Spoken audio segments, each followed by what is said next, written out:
Yun naman, harapang tagapayo, unahin na natin si Attorney Lorna. Maaari ba silang makasuhan? Di ba magkasuhan si Madi at saka si Sulita? Pwedeng-pwede sila magkasuhan. Lalo sa sabunutan. Kasi merong either unjust fixation. Kasi kung walang physical injuries, at least yung nang-iinis lang.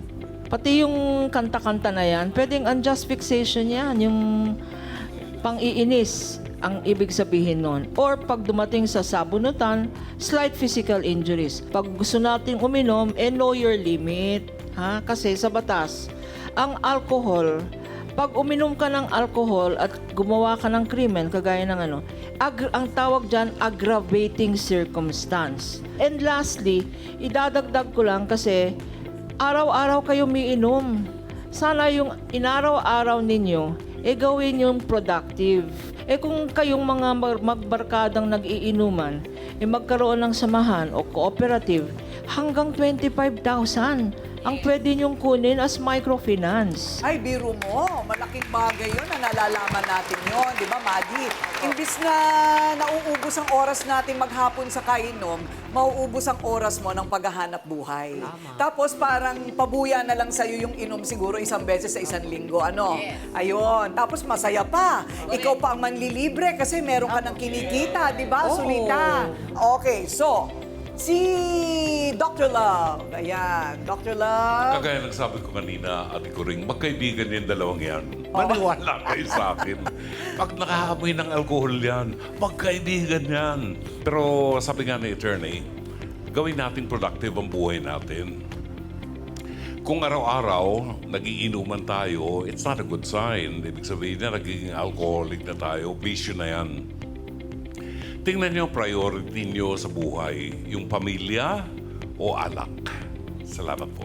Ayun, ang importante. Kasi kapag talagang, alam mo yung ganon, Doc Camille, nag-take over na ng buhay mo yung inom, doon ka na alam mo nang talagang may hindi na rin tama. Yung talagang buong araw, hindi ko ma-imagine yun. Alam ko buong gabi, pero yung buong araw hindi ko ma-imagine. Doc Camille. Okay, unang-una paalala po sa lahat, dahil kasi nakita ko na gin pomelo to.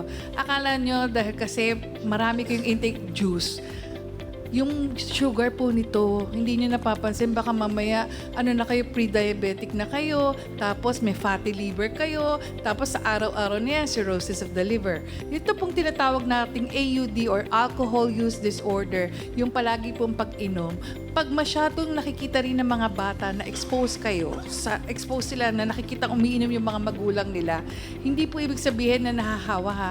Tandaan nyo po, may genetic predisposition po ang alcoholism. Ibig sabihin, pwedeng mamana ng anak kung mag-uumpisa silang mag-iinom din. Napakahirap po noon. Dahil kasi yung iba hindi po nagiging alcoholic.